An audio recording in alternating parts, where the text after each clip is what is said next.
It began on a lonely winter highway buried beneath drifting snow where a battle-worn veteran spotted an overturned SUV half swallowed by the storm. Inside, an elderly woman trembled, a survivor of a blizzard that had stolen her family decades earlier, now trapped again by the same merciless night. He tore the door open and carried her through the whiteout moments before the engine collapsed behind them. By sunrise, she was safe. But he paid the price for doing right, fired in front of strangers for arriving late after saving her life. Yet fate never sleeps. Days later, the very woman he rescued walked into his world, and what she handed him didn't just clear his name, it lit a miracle across an entire valley. What choice would you have made on that frozen road? Before we begin, remember to like, share, and subscribe.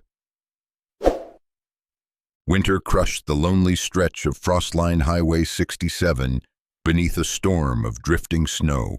Midnight neared, and the wind swept across the empty Montana pines with a voice that sounded less like weather and more like something ancient struggling to breathe.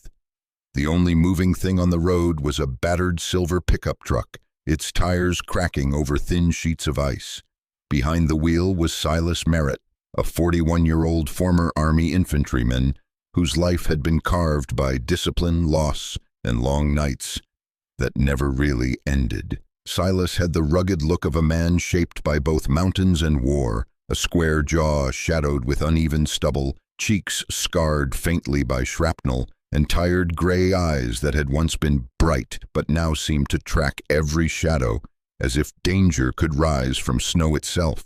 His shoulders were broad, his posture instinctively defensive, and even in solitude he carried himself like someone who expected the world to hit him first. Beside him sat Valor, a 6-year-old German shepherd with a thick sable coat and a black saddle marking running strong across his back. Valor's amber eyes were alert, intelligent, carrying the fierce focus that only retired K9 dogs possessed. His ears stood straight, flicking at each groan of the wind. He neither whined nor barked without reason. He had survived explosions, ambushes, and the strange cruelty of battlefields humans created. So when Valor stiffened, Silas trusted him without question. The storm thickened, smothering everything ahead. Visibility dropped to a tunnel of swirling white. Silas leaned forward slightly, one hand firm on the wheel, the other resting near Valor's neck, as if the dog's steady presence was the only warm thing left in the world. He muttered, "Easy, boy. If you see something, show me." Valor answered with a deep growl that rolled from his chest like distant thunder, his gaze locked straight ahead. Silas squinted into the storm, his pulse rising from habit rather than fear. Instinct whispered that something waited beyond the veil of snow, something wrong. Then the headlights struck it, a black SUV spinning helplessly across the frozen road. The vehicle rotated like a dying bird, tires screaming against the ice before it slid sideways, skidded off the shoulder and crashed into a ditch packed with snow. It hit with a muted thud, rolled once, then ended up lying on its side. Silas slammed the brakes. The pickup fishtailed before catching grip, stopping with a lurch that rattled every bolt in its frame. He didn't hesitate. The cold punched his face the moment he opened the door, slicing into his skin like 1,000 glass needles. Valor leapt out after him, landing in a spray of powder. Snow swallowed Silas's boots nearly to the ankle as he charged toward the overturned SUV, breath burning in the frozen air. Valor reached it first, pawing aggressively at the driver's window, digging away the accumulating snow. Through the frosted glass, Silas saw a woman, her head slumped, hair silver white and tangled like wind-torn threads. Her face, though pale, was strong-boned, elegant in the way of people who once lived with confidence but had spent recent years enduring something heavier. Beatrice Holloway, 65 years old, had the sort of refined presence that suggested a life of education and quiet dignity. Yet fear had hollowed her expression. She wore a long red wool coat, torn near the hem, a forest green scarf around her neck, and thin gloves soaked through by melting snow. Her left leg appeared trapped beneath a crushed segment of the dashboard, and her right hand trembled violently, not from cold alone but from something deeper, old trauma clawing its way back to the surface. Silas shouted, "Ma'am, I'm here! Don't move!" But when the ground shuddered with a burst of thunder and distant avalanche noise, she flinched as if struck, eyes widening with a fear too practiced to be fresh. Something in her gaze told Silas this moment was not new to her. It was a recurring nightmare come alive. Knowing time was short, Silas sprinted to the back of his truck, yanked open the emergency toolbox, and grabbed a rusty pry bar. Valor barked sharply, tail stiff, the sound slicing through the roaring wind. Silas wedged the bar into the crushed door seam and pushed until muscles in his arms screamed. Frost stung his knuckles, but he pushed harder. "Come on, come on," he growled through clenched teeth. The metal bent with a screech, the door cracking open just enough for Silas to force the rest with his shoulder. Snow blew into the car in a swirling gust. Beatrice gasped, clutching at nothing, panic flooding her wrinkled but dignified features. Silas slipped inside, braced his legs, and lifted the dashboard enough for her to pull free. When he finally swept her into his arms, he realized how light she was, fragile in a way that made something in his chest tighten with protectiveness. As he carried her out, the SUV emitted a sharp pop from the engine. No explosion, but the dangerous sound of freezing metal clashing with leaking fuel lines. Beatrice shrieked, burying her face into Silas's collar, fingers clutching at his coat like she was drowning. Valor circled them, barking with urgent precision, guiding Silas back toward the truck through the snowstorm. The wind cut across them like a living beast, but Silas moved steadily, heart hammering not from fear, but from the crushing weight of responsibility. He could feel Beatrice trembling uncontrollably, not just from the cold, but from something older, deeper, a wound made of memory rather than injury. As they reached the truck, Silas tightened his hold on her and murmured, "I've got you. You're safe now." But even as he said it, he felt, through her shaking and Valor's tense growl, that the night was only beginning. Snow muffled the world as Silas carried Beatrice toward the small cabin he called home, its timber walls buried beneath winter's weight and its narrow chimney breathing out a thin line of orange warmth that flickered against the dark pines. The storm had followed them like a living creature, spreading drifts across the narrow forest road until even Silas's boots disappeared with each step. Valor stayed close, the German shepherd's powerful body cutting a path through the snow, ears twitching at every whisper of wind. Inside, the cabin glowed with the heat of a wood stove, casting warm gold across rough-hewn walls and the few personal items Silas kept. An old military trunk, a faded photograph of his squad, and a small stack of notebooks filled with handwriting that only he understood. He gently sat Beatrice on the worn couch near the fire.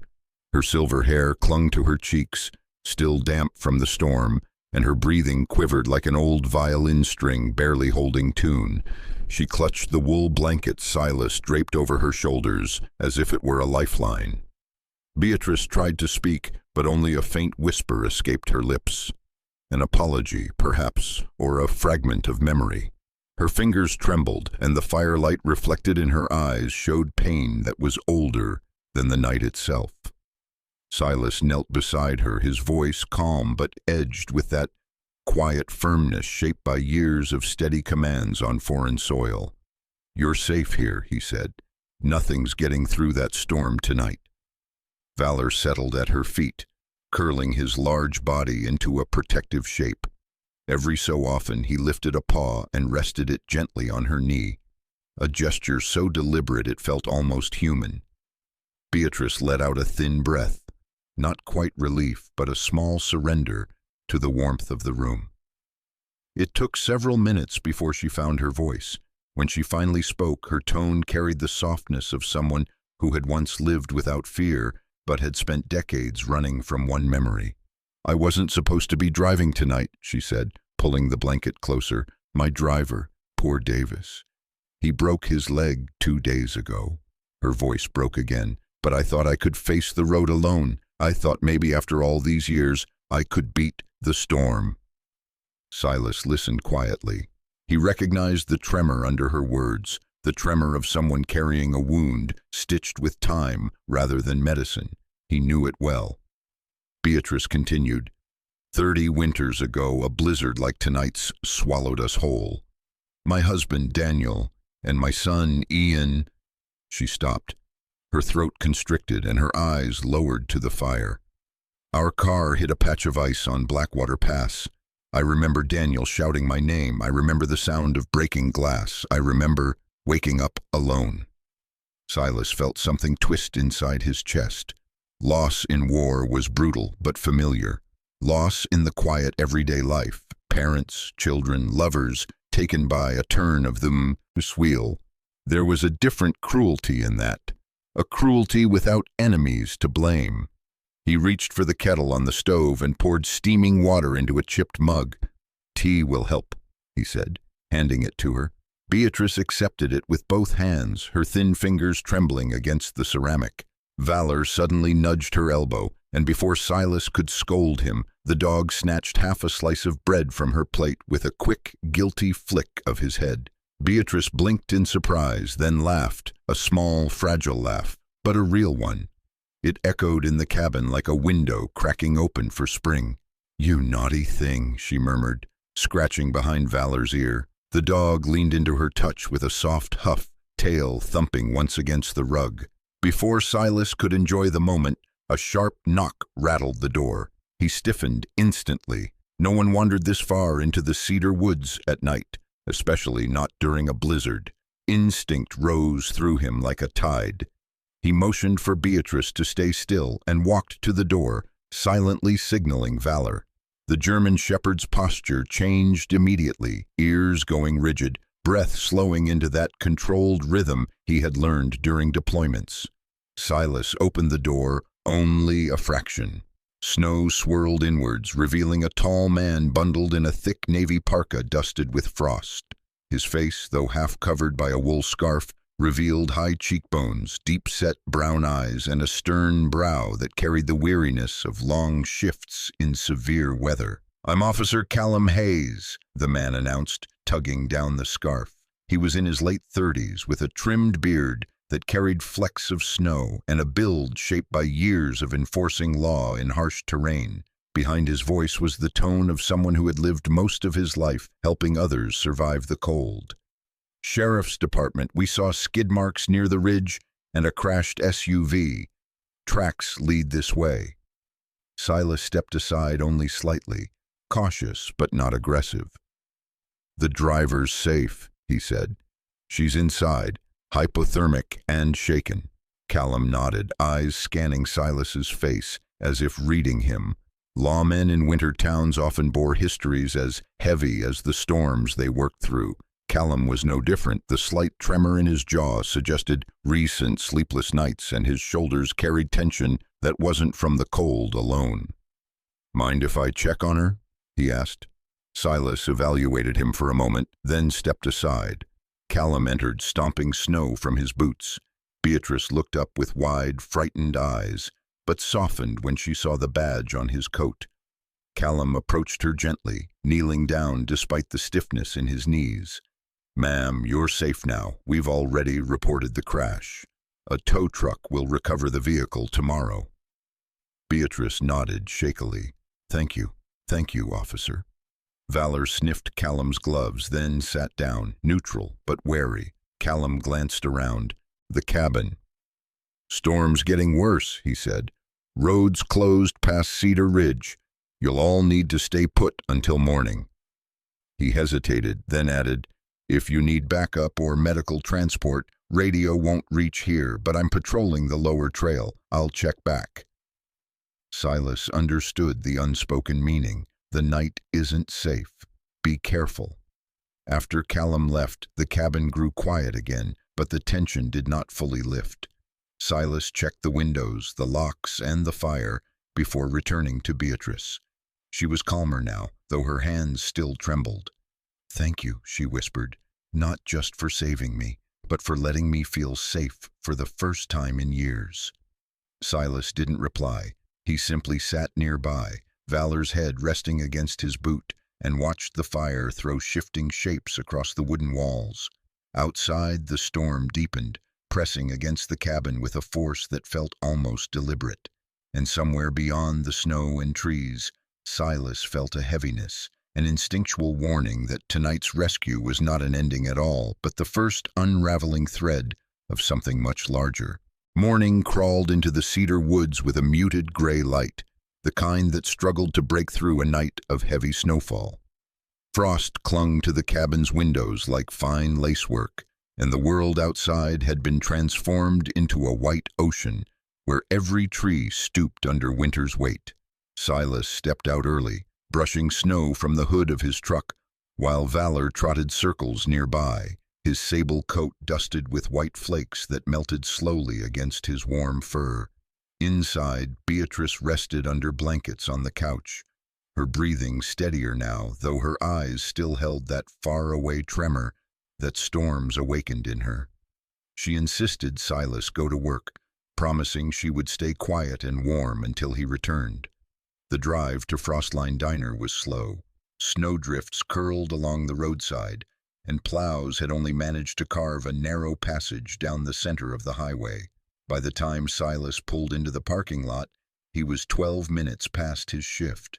The diner sat low against the dunes of snow, its neon sign flickering weakly above the frosted windows. Inside, the bustle of breakfast crowds echoed faintly through the glass. Truck drivers rubbing their hands for warmth, families stopping before long trips, and a few locals who treated the diner as their morning ritual. Silas stepped inside, the bell above the door jingling sharply. Warmth washed over him, carrying scents of bacon, brewed coffee, and old wood. Behind the counter stood Curtis Meeks, the shift manager.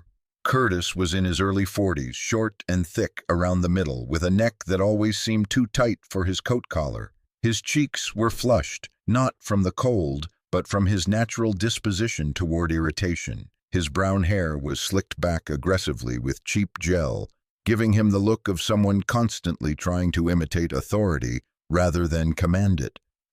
Curtis spotted Silas immediately and raised his voice so the nearest tables could hear. "Well, look who finally arrived, our winter hero." His tone dripped with mock admiration. "Next time you decide to rescue the whole highway, maybe call ahead." The comment drew a few awkward glances from customers.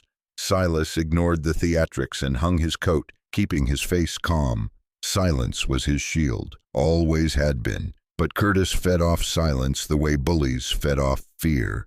"You know what?" Curtis said, slapping a stack of order tickets down. "We're done here. That's the third time this month you've walked in late." He leaned in, breath smelling faintly of burnt coffee. "Safety violations, too. I can't have unreliable staff around my kitchen." Silas blinked, jaw flexing. "There hasn't been a single safety."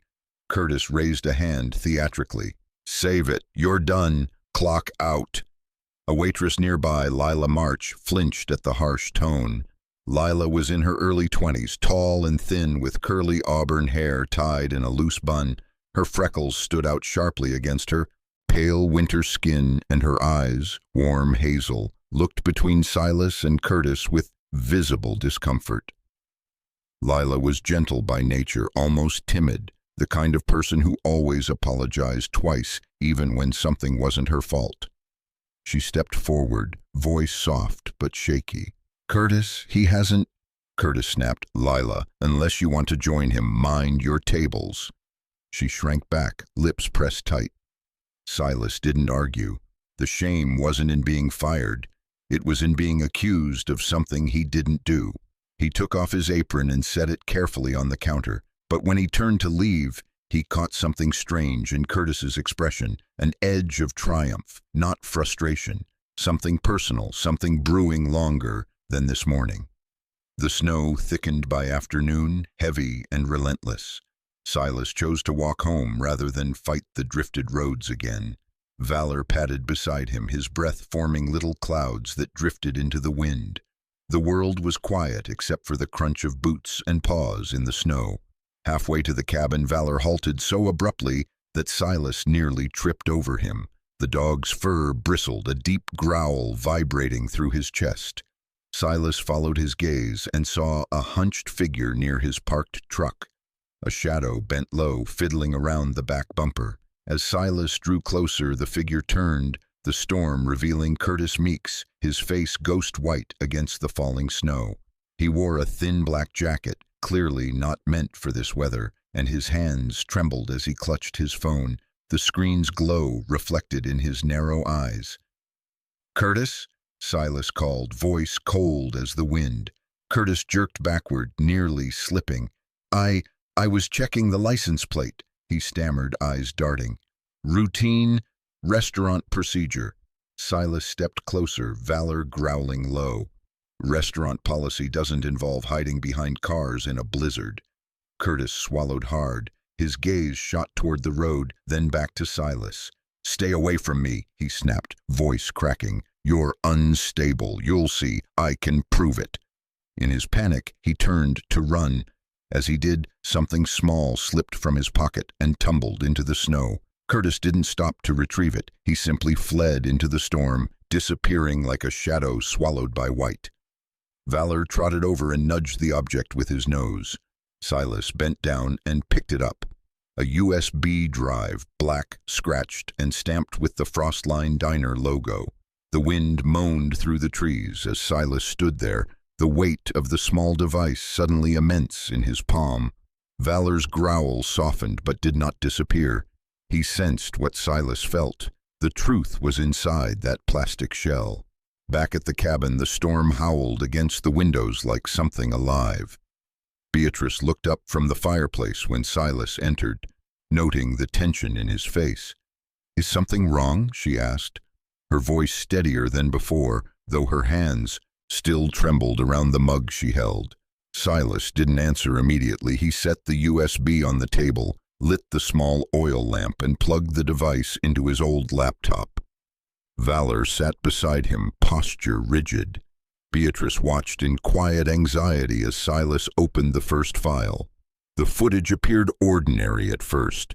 Wide shots of the diner kitchen, time-stamped, showing Silas chopping vegetables or plating orders. But the longer he watched, the more wrong it became. Frames stuttered. One moment he stood by the prep station. The next frame jumped to a stove erupting in flame that never existed in real life. Another clip showed oil spilling across the grill, even though Silas had never touched that station that morning.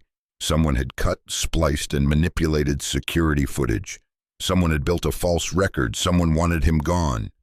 In one clip, buried beneath the noise, a faint pop echoed, artificial but eerily similar to the sound that triggered Silas's combat memories. A sound meant to unsettle him, to paint him unstable. Beatrice gasped softly, hand covering her mouth. Valor's fur bristled again, his amber eyes locked on the screen. Silas leaned back slowly, the truth settling in his chest like ice. This wasn't workplace pettiness. It was sabotage.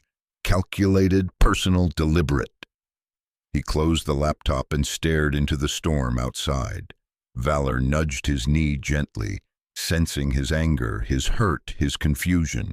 Beatrice whispered, "Why would someone do this to you?" Silas exhaled, slow and heavy. "I don't know," he said, "but I intend to find out." And as the storm thickened beyond the walls, the cabin seemed to shrink, not from danger, but from the weight of truth. Tonight, Silas realized, someone had declared war on him.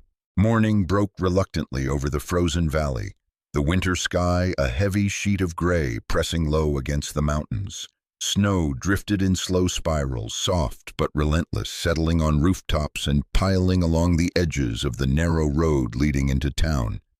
Frostline 67 looked like a pale scar cutting through a sleeping world. Silas drove toward Glacier Food Corporation's headquarters, with Valor in the passenger seat, the dog's tawny coat catching the faint silver light. His upright posture and amber eyes reflected the same focused readiness he had once carried on military deployment, as if he sensed this day would decide more than reputations. The headquarters loomed at the edge of the district, an angular, modern structure of steel and thick glass walls that reflected the dense sky. It was a stark contrast to the rustic cabins and diners scattered around the winter highway. Inside, warmth circulated through forced air vents, but the atmosphere carried a chill sharper than anything outside. Silas stepped into the main corridor, boots still dusted with snow. His dark green jacket, worn at the elbows, contrasted sharply with the polished marble floor. A receptionist greeted him with stiff politeness, clearly briefed but unsure how to behave around a veteran with a K9. Valor padded beside Silas without hesitation, his gait smooth, powerful, and silent.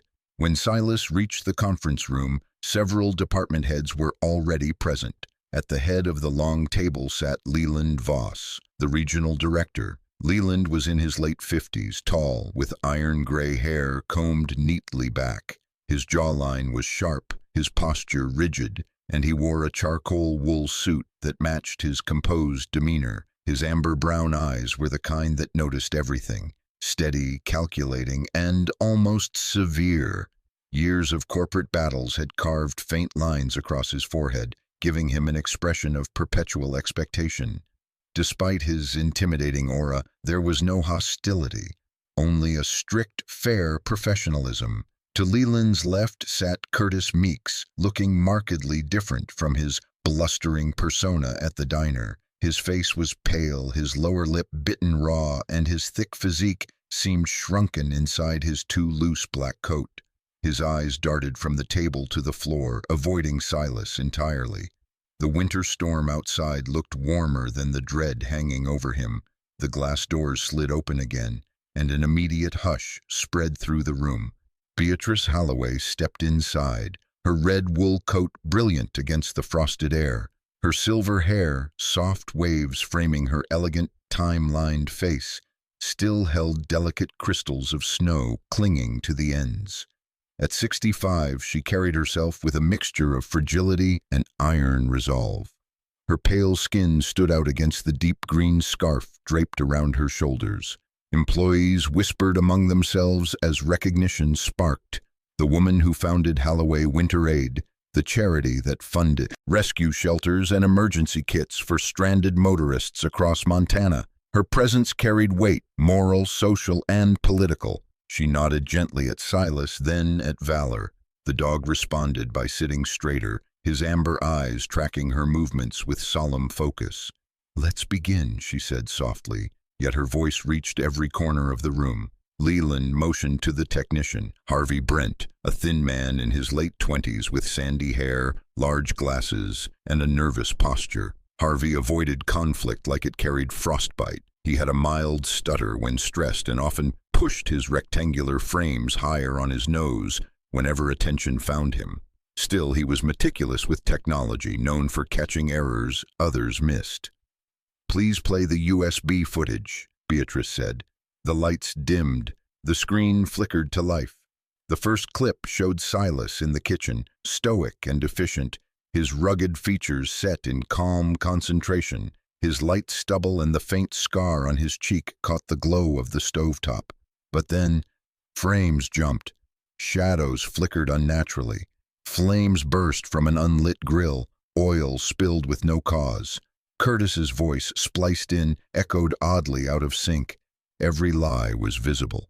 A murmur rolled through the room, shock turning into disbelief as Harvey paused and rewound, zooming in on digital seams, cuts, mismatched timestamps, repeated pixels. "This," he explained softly, "is fabricated."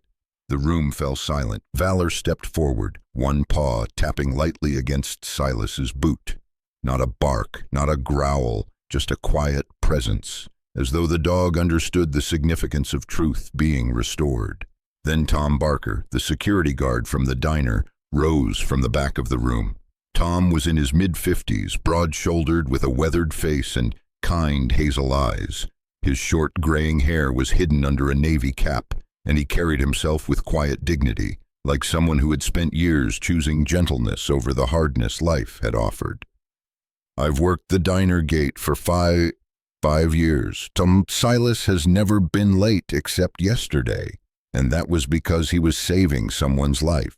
He's never caused a kitchen incident, never broken protocol. If anything, he's the calmest man on staff. Beatrice stepped forward, her fingers tightening faintly around her scarf as she spoke. Last night, during a blizzard, my car overturned on a deserted highway. I would not be alive today had Silas Merritt not risked his life to pull me from the wreck.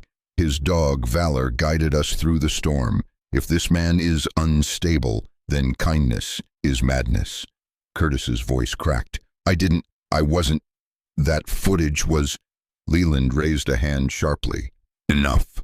Curtis sank back into his chair, breathing fast, the truth collapsing around him like thawing ice. After reviewing the final clip, Leland folded his hands.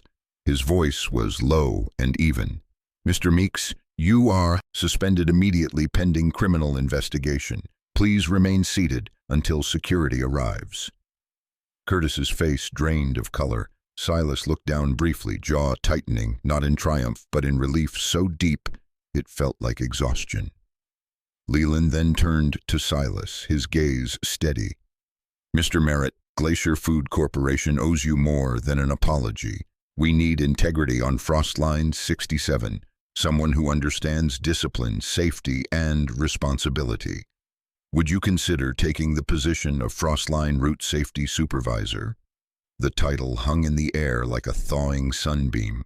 Valor nudged Silas again, his expression a strange blend of pride and reassurance, as if urging him toward a new path. Silas finally met Leland's gaze.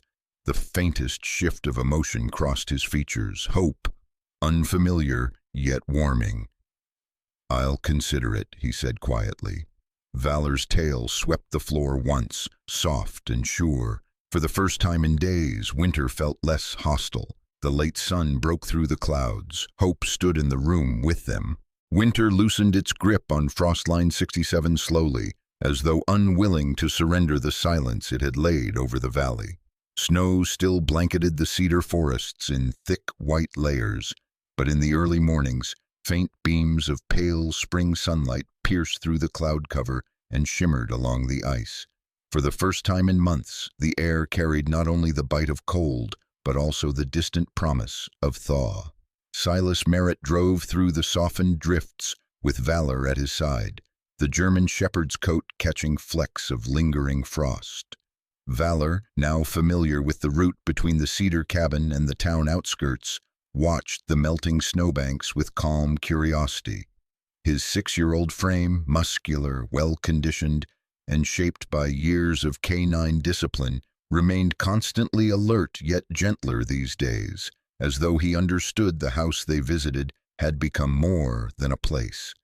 It was part of their family. Beatrice Halloway had grown close to Silas in the weeks following the corporate hearing. Her elegant posture, silver bob, pale skin, and refined features remained the same, but there was something softer in her expression now, an unguardedness she had not shown since the accident that took her husband and son 3 decades earlier. The red wool coat she always wore still hung near the hearth, though she used it less as the weather eased. Her cabin, larger than Silas's but older, sat near a clearing where snow melted early. Silas had spent many afternoons repairing loose railings, sealing drafty windows, and chopping firewood for her. He moved with quiet purpose each time, as though the repairs stitched his own fractured seasons back together. Beatrice often sat nearby with a book resting on her lap, though she read slowly. Sometimes she simply watched the fire and rested her thin, delicate hands against Valor's warm fur. But Beatrice's heart was weak, and no fire could fully chase away shadows winter had carved into her lungs and pulse. Her breath would sometimes hitch when the wind pressed too hard against the windows, and she often closed her eyes when distant thunder crawled along the mountains, echoes of the storm that had stolen her family long ago. One night, when the wind howled sharp enough to rattle the shutters, Beatrice awoke in terror. Silas heard the thud first, a soft, heavy collapse from her bedroom, followed by Valor's frantic claws skidding across the wooden floor. Silas rushed in to find her collapsed beside the bed, her fingers still curled around the edge of the quilt as if reaching for her coat or the lamp. Her face was pale, lips trembling, eyes wide and unfocused. Valor pressed his head under her arm, whining urgently, his amber eyes bright with worry. Silas knelt and caught her shoulders, his voice low but steady, fighting the fear rising in his chest. He called emergency services while keeping pressure on her back to help her breathe. Years of battlefield training guided his hands, measured, calm, precise, but this fear was different from combat. It was personal. Beatrice survived the episode, but the doctor, a middle-aged woman named Dr. Mara Ellington, with dark skin and sharp cheekbones softened by compassionate eyes, explained gently that Beatrice's heart was nearing its limits. Mara was petite, barely reaching Silas's shoulder, with tightly braided hair pulled into a bun and a voice that held the steady tone of someone who had lived through many winter emergencies. "She needs rest," Mara warned, "and preparation. Her heart won't weather many more storms." Beatrice understood long before Mara said it. In the following days, she grew quieter. She still smiled, still sipped her ginger tea, still stroked Valor's head each morning, but her movements were slower, her breaths thinner. She spent long hours looking out the window toward the snow-covered trees, as though searching for someone in the drifting light. Then, one late afternoon, when the snow had begun to melt into glittering, glassy puddles, she handed Silas a sealed white envelope. Her fingers trembled slightly as she pressed it into his palm. "Silas," she said, her voice soft, but resonant with unspoken weight. "You saved me from a second winter I never expected to live through. I have no family left, no heirs to carry what little I've built. I want you to have my home, the land, and the Halloway Winter Aid Fund." Silas shook his head, jaw tightening. "Beatrice, I didn't help you for anything in return." "I know," she whispered, smiling gently. "That is why you are the one who should continue it. Don't think of it as repayment. Think of it as a lantern passed from one pair of hands to the next. Help those lost in the cold, as you helped me." Valor stepped forward as though summoned, placing his head beneath her hand. She stroked his ears, her eyes shimmering. "And you, boy, I suppose you already knew this moment was coming." A few weeks later, after more quiet mornings and stories shared in fading firelight, Beatrice slipped away peacefully in her sleep. Valor sensed it before Silas did. He nudged her gently, then rested his head near her arm, unmoving, until Silas arrived. The valley felt emptier when they buried her overlooking the cedar clearing. Days passed. Silence settled. Snow melted. Spring crept in slow steps. Finally, Silas opened the envelope. Inside were legal documents transferring her estate and the winter charity trust to him, and a handwritten letter in fading ink. "From the night you saved me, you and Valor became my family. Use what I leave to bring warmth to those caught in the storms. Turn my last season into someone else's beginning." Silas folded the letter with care, pressing it to his chest. Valor nudged him with quiet understanding. By early spring, construction began near the Frostline crossroads. Locals watched curiously as Silas transformed a vacant log structure into a small, roadside haven. When the wooden sign was hung, it shimmered gold in the afternoon sun. Frost Lantern Grill, a warm meal for travelers lost in the cold. Part diner, part shelter, it welcomed stranded drivers, wandering veterans, and anyone who needed warmth on winter nights. Meals were free for those caught in storms. Hot coffee was always ready. A small wall was dedicated to Beatrice's memory. Valor lay in front of the entrance each evening, eyes scanning the road, tail sweeping gently whenever headlights approached. To many on Frostline 67, he became a living symbol, a guardian who had walked through storms and led others toward warmth. And word spread. A winter rescue, a betrayal overcome, a legacy passed. One act of kindness had ignited a chain of light that refused to fade. Even in spring, on cold nights, travelers swore they could see a faint lantern glow along the road, guiding them toward safety. In the deepest winters of our lives, we often forget that miracles still walk beside us. Yet the story of Silas, Beatrice, and Valor reminds us that God's grace doesn't always arrive with thunder or shining light. Sometimes it comes quietly, through a stranger who stops on a lonely road, through a loyal dog who senses what our hearts cannot, or through a simple act of kindness that changes everything. In our everyday lives, we become so busy, so overwhelmed, that we overlook the gentle ways God moves. But He is always working, through compassion offered at the right moment, through unexpected second chances, and through the people He places in our path exactly when we need them most. Even in the coldest seasons, His warmth finds a way. If this story touched your heart, please share it with someone who might need hope today. Leave a comment and tell us about a moment when you felt God's hand guiding your steps. And don't forget to subscribe so more stories of faith, courage, and quiet miracles can find those who need them. May God bless you, your home, and everyone watching, and may His light guide you safely through every storm you face.